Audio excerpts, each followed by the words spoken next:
आक्रोश और कॉपरास्ट।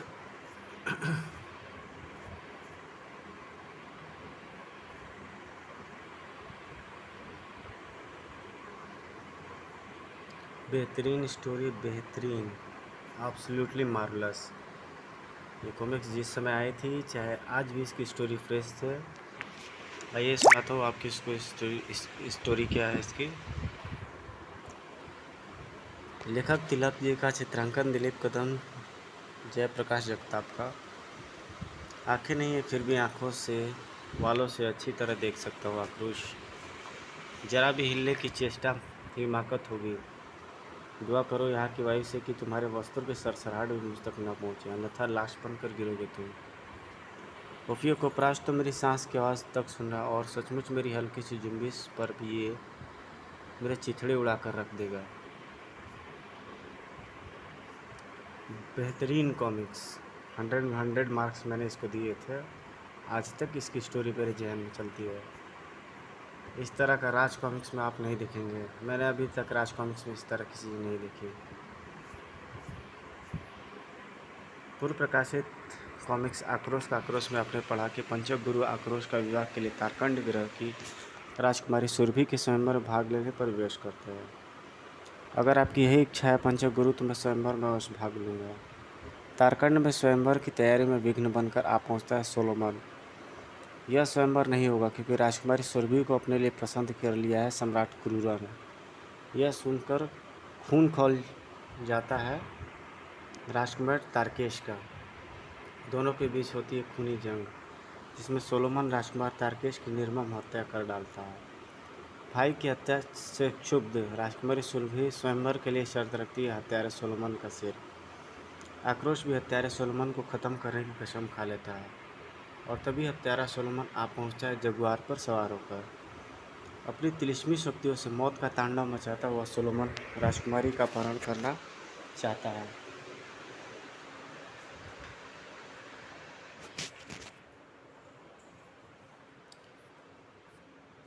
तब आक्रोश अपने गिलू यान पर सवार होकर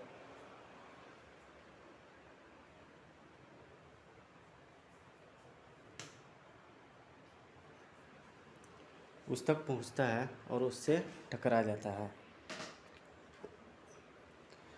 उधर सम्राट टारकेस राजकुमारी सुरभि को महामंत्री शकुरा की मदद से उसके नाना अंतर्राष्ट्र के ग्रह नेतृन पर भिजवा देता है, क्योंकि उसे लगता है कि आक्रोश भी हत्यारे सोलोमन का सामना न कर पाएगा और उसकी पुत्री का मान मर्यादा संकट में पड़ जाएगी।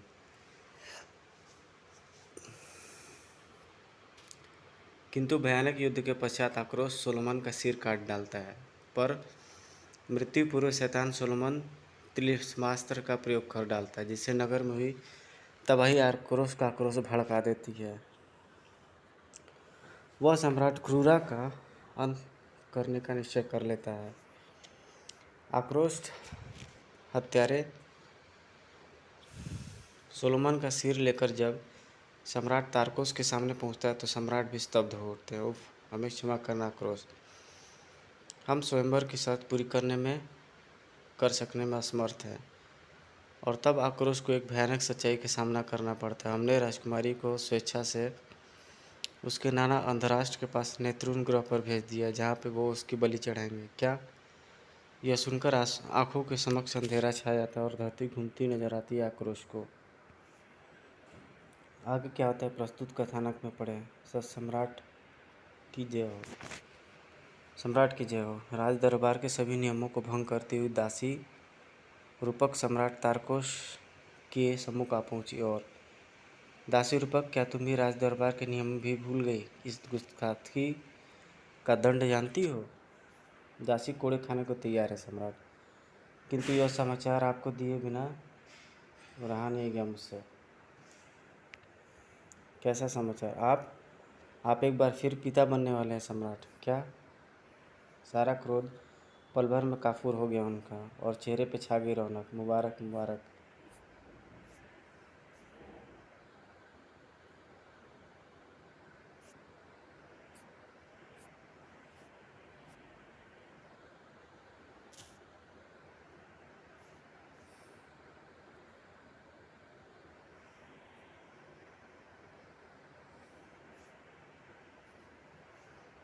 मुबारक। शीघ्र ही राजकुमार तारकोस रानी चंद्रहार के सम्मुख थे। रानी चंद्रहार, इस बार हमें एक ऐसी पुत्री चाहिए जैसी पूरी संसार में कहीं न हो, ठीक तुम्हारी तरह।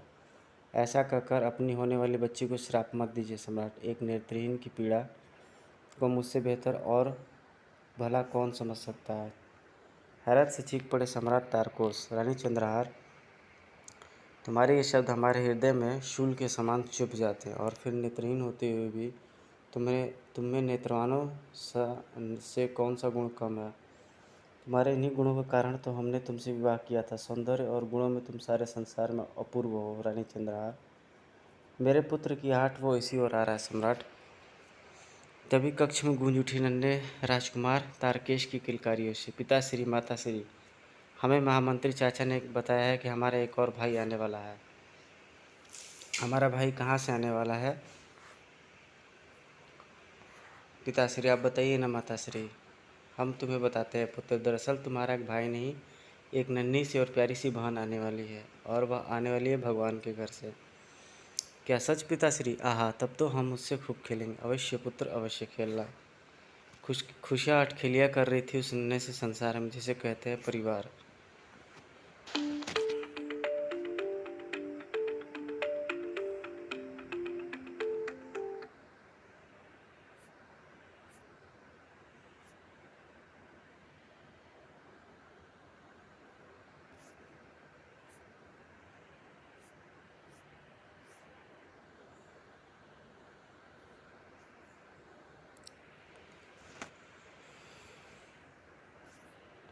नेत्रून, यहाँ का प्रत्येक प्राणी नेत्रहीन है, चाहे वो पशु हो, प्रजा हो या फिर राजा। राजा यानी सम्राट अंधराष्ट्र। हवा के झोंके के समान इस नेत्रहीन युवक ने कक्ष में प्रवेश किया। पिताश्री, माताश्री, आओ आओ पुत्र कोपराष्ट्र, बहुत प्रसन्न प्रतीत हो रहे हो। ऐसा क्या समाचार है पुत्र? समाचार ही ऐसा है पिताश्री, सुनेंगे तो आप भी झूम उठेंगे। आप एक बार फिर नानी बनने जा रही हैं माताश्री। आप नाना, पिताश्री और मैं मामा।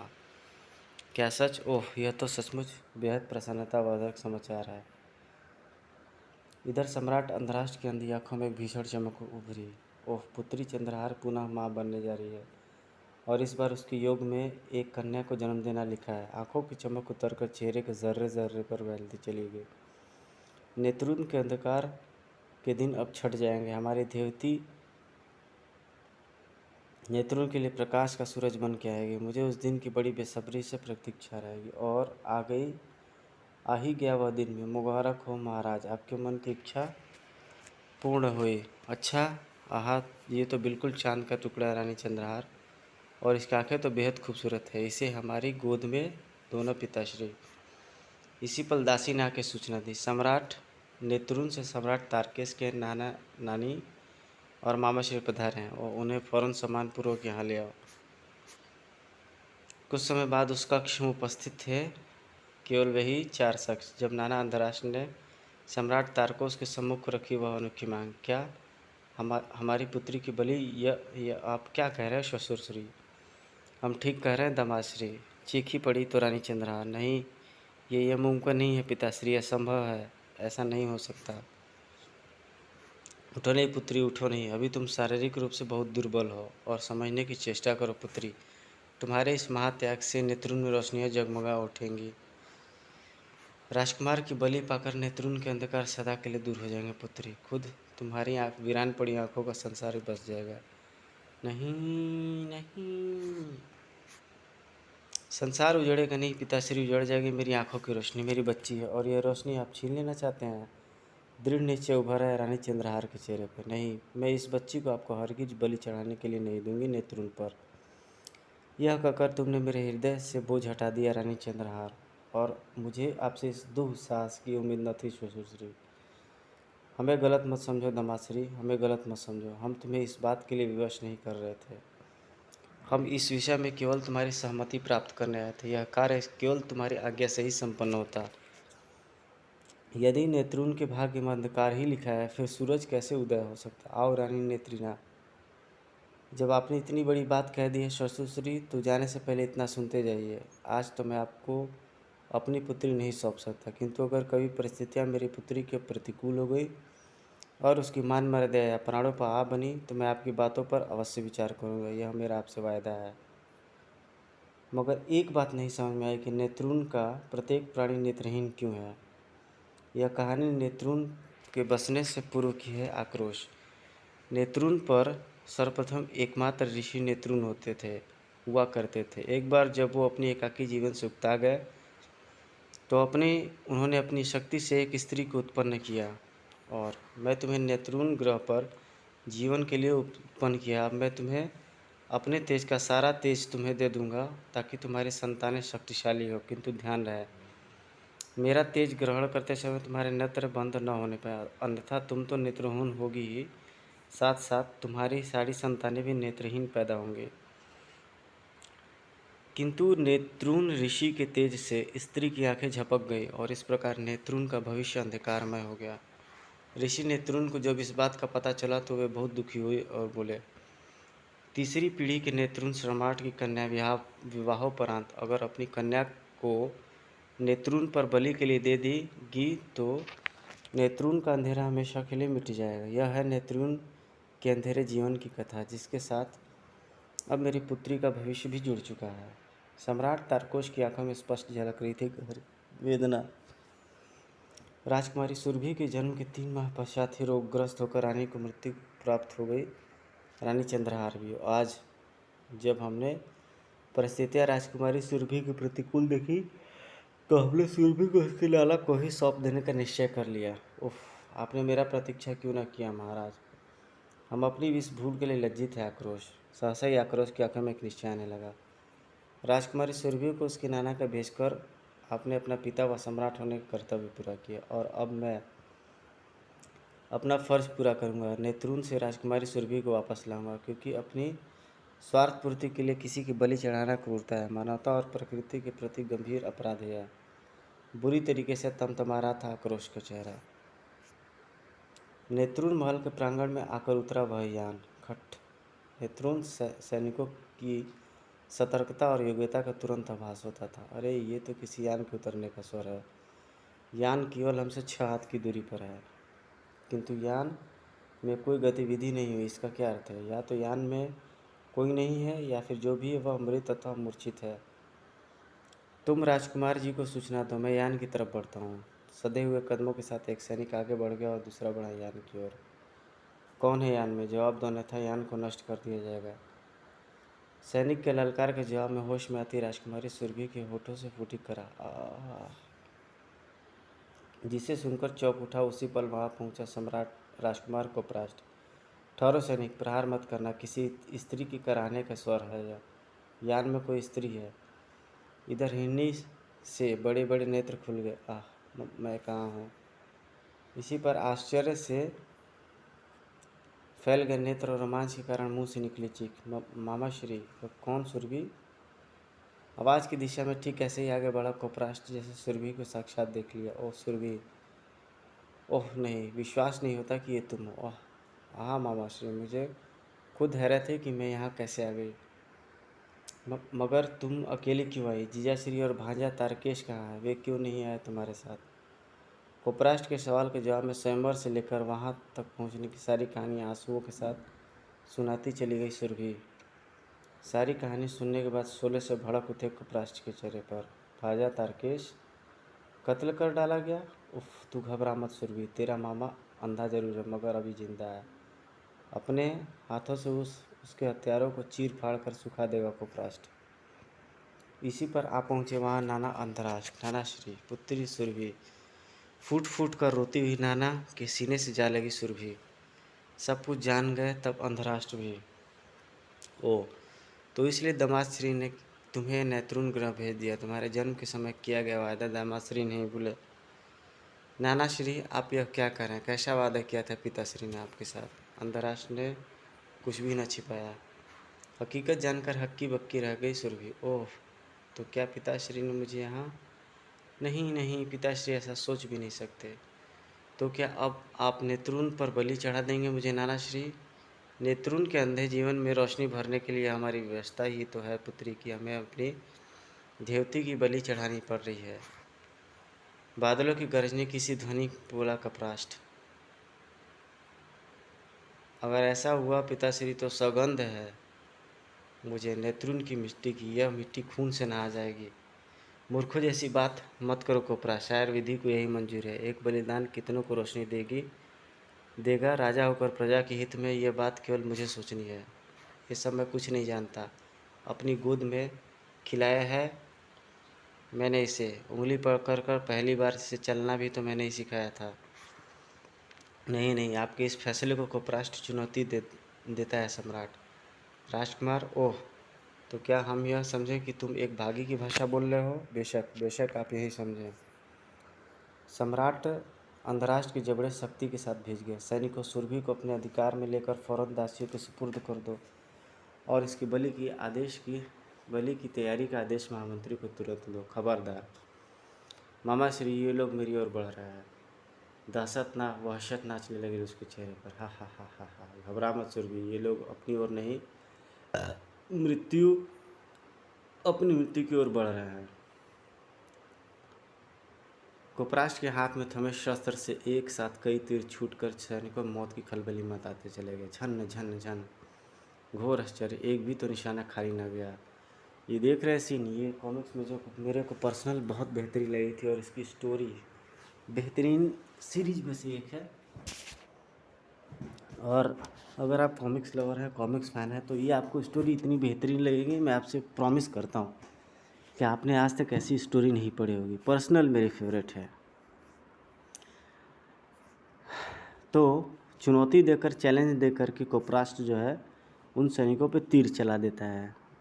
बेहतरीन एक्शन और अद्भुत शक्ति भरी थी उन तीरों में। पटाखों से फट रहे थे नेतृन सैनिकों के शरीर।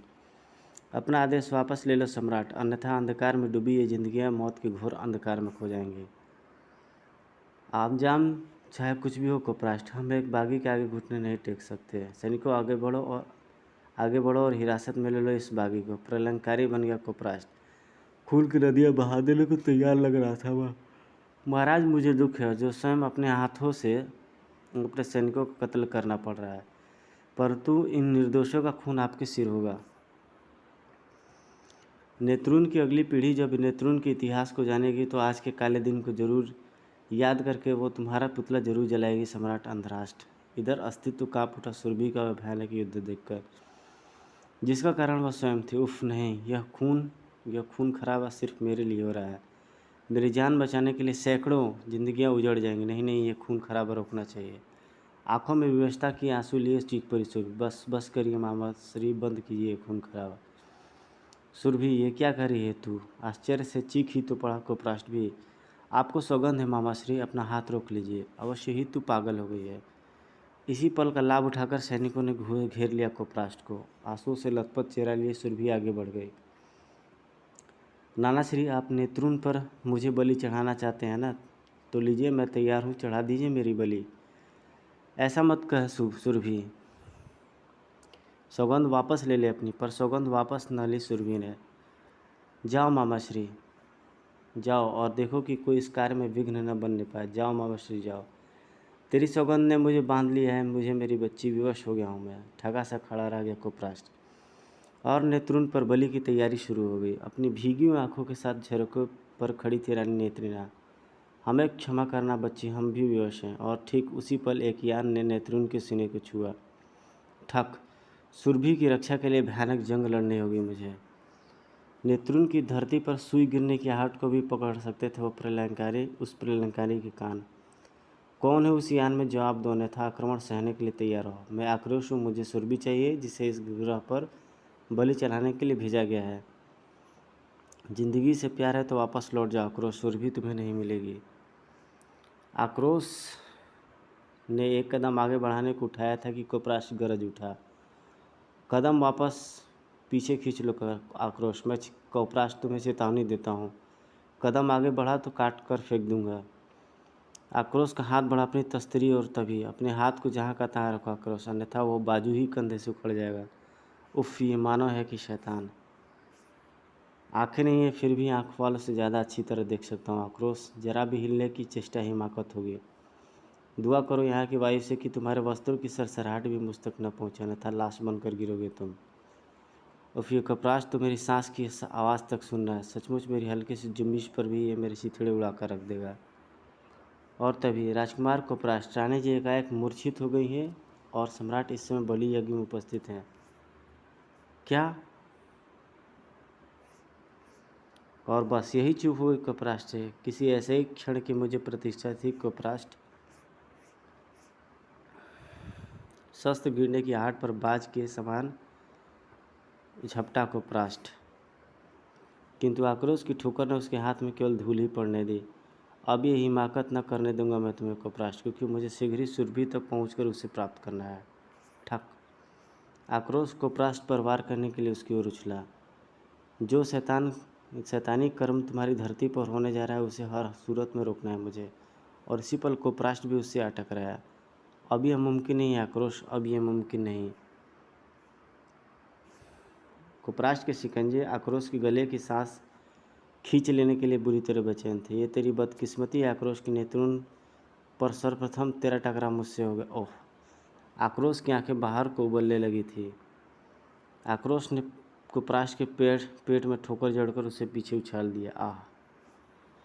इधर बलि के लिए न सिर्फ मंत्रोच्चारण ही तीव्र हो रहा था, बल्कि मेरे नाना शिरों को क्षमा करना ईश्वर, वह अपने फर्ज के हाथों मजबूर है। इधर जारी था युद्ध अपने फैसले के लिए। राजकुमार कपराष्ट, ये लीजिए तलवार। निहत्थे का मुकाबला निहत्था भी कर रहा था मैं भी।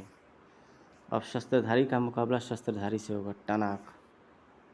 इस बार आक्रोश के इस शक्तिशाली वार के साथ ही कपराष्ट के सीने से उबला खून मुँह से निकली चीख। साय खचाक। आह माताश्री! और थर्रा उठा होश में आती रानी नेत्रिना के हृदय। पुत्र कपराष्ट! पिताश्री! खच्चा! कपराष्ट के लहू से रंगती चली गई नेत्रुन की धरती। इधर देवलात तैयार था सुरभि का सिर धड़ से जुदा करके उसकी आहुति देने का। तभी सम्राट, यज्ञ में विघ्न डालने की गुस्ताखी क्यों की सैनिक? और जैसे बिजली सी गिर पड़ी अंधराष्ट्र पर। ये आपके पुत्र कपराष्ट का शव है सम्राट। अथाह दुख व आश्चर्य से चीख निकल गया अंधराष्ट्र के मुंह से। रानी नेत्रिना, मामाश्री, नहीं नहीं। इधर आग्नेयास्त्रों का प्रयोग कर अपने को रोकने का प्रयास करते सैनिकों में प्रलय मचा दी थी आक्रोश ने। मेरे कार्य में बाधा बनने की चेष्टा मत करो मूर्खों। अगर राजकुमारी सुरभि को कुछ भी हो गया तो नेत्रुन का नाम ब्रह्मांड के नक्शे से ही गायब कर दूंगा मैं। इस अन्याय को रोकने के लिए मुझे लाशों की धरती पर से भी गुजरना पड़े तो मैं गुजर जाऊंगा। गिड़गिड़ा रही थी रानी नेत्रिना। आक्रोश नामक उस प्रलयंकारी मानव ने नेत्रुन पर तबाही मचा रखी है और इस तबाही को आप ही रोक सकते हैं। मेरे स्वयंवर की शर्त पूरी करने के बाद आक्रोश यहाँ पहुँचा है। उसको दिए वचन के अनुसार मेरा अब मेरे जीवन पर कोई अधिकार नहीं। यह जीवन अब उसी का है। नाना श्री। नेत्रुन की प्रजा भारी संख्या में उठ खड़ी हुई। सम्राट, हमें ऐसा उजाला नहीं चाहिए जिसमें हमें अपने ही परिजनों का खून देखकर खून के आंसू रोना पड़े। यह तबाही रोक दीजिए सम्राट।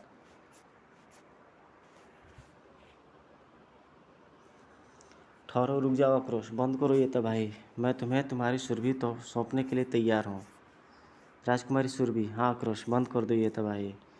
जाओ सुरभि, लगता है नेत्रुन के जीवन में कभी उजाला नहीं लिखा। सम्राट, मैं सुरभि को लेके जा रहा हूँ, किंतु मैं पंचक ऋषि से प्रार्थना करूँगा कि वे नेत्रुन के अंधेरे जीवन में उजाला करने का हर संभव उपाय करें, और मुझे पूर्ण विश्वास है कि कोई न कोई हल अवश्य निकलेगा। शक्तिगढ़।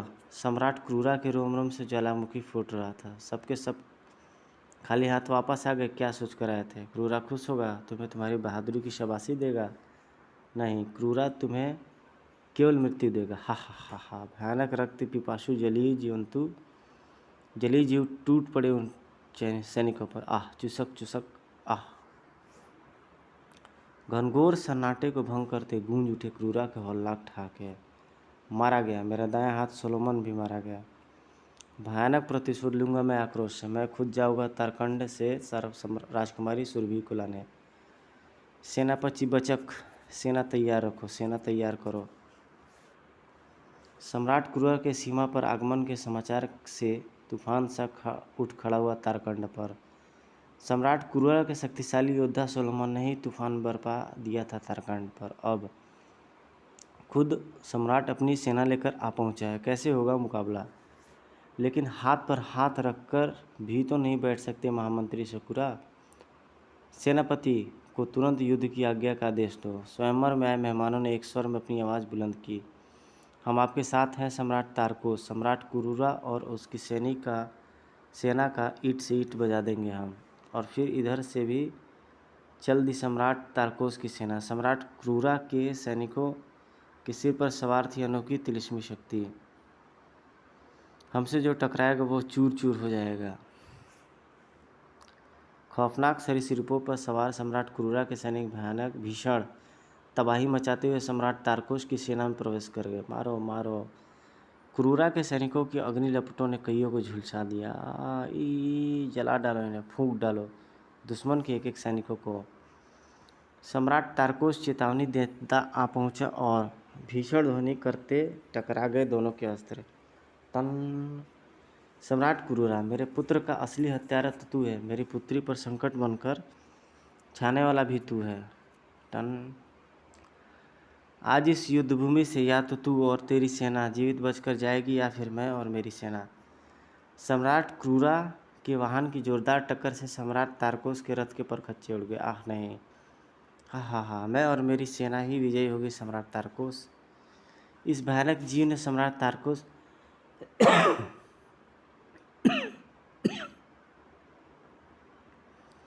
की ओर अपना भारी भरकम कदम बढ़ा दिया। ओह नहीं, यह मृत्यु कैसी रहेगी सम्राट तारकोस। हा हा हा। अब बुला अपने हिमायती उस आक्रोश को। सम्राट तारकोस की मृत्यु तो निश्चित थी, मगर जाको रखे सही मार सके न कोई। इस पाँव की शक्ति परीक्षना चाहता है न तू दरिंदे, ले परख। ओह नहीं, आक्रोश लौट आया तो क्या? हाँ, आ गया है आक्रोश। हाँ, मैं हूँ आक्रोश। ओह, ये तो बहुत शक्तिशाली निकला रे टनाक। तूने मेरे शस्त्र की ताकत तो अभी देखी नहीं है आक्रोश। फुर्ती के साथ खुद को बचाया आक्रोश ने, लेकिन ओह, ये तो अपना ही सैनिक कट गया। खच्चाक। गिलोयान में सवार सुरभि नफरत से चीख पड़ी, इसे जीवित मत छोड़ना आक्रोश। सुरभि मेरी बच्ची, तौबा तौबा, कैसा जमाना आ गया। मेरी होने वाली अर्धांगिनी मेरा ही अहित सोच रही है। आक्रोश, ये सब तेरे कारण हो रहा है। तू अब मेरे हाथों जरूर कटेगा रे। एक बार फिर तूने अपनी हानि करारी क्रूरा। आक्रोश की जबरदस्त ठोकर से भूमि चाटने लग रहा सम्राट क्रूरा और शैतान क्रूरा, इधर देख, मेरी ये उड़न तस्तरियाँ कैसे तेरे सैनिकों के सिर जुदा करके वापस मेरे पास लौटती हैं। सम्राट तारकोस, अपनी सेना के साथ रणभूमि से हट जाइए। मौत मौत और मौत। आक्रोश की उड़न तस्तरियों ने तबाही मचाई, भीषण तबाही, हाहाकार, तूफान, और वापस लौट आई आक्रोश के पास।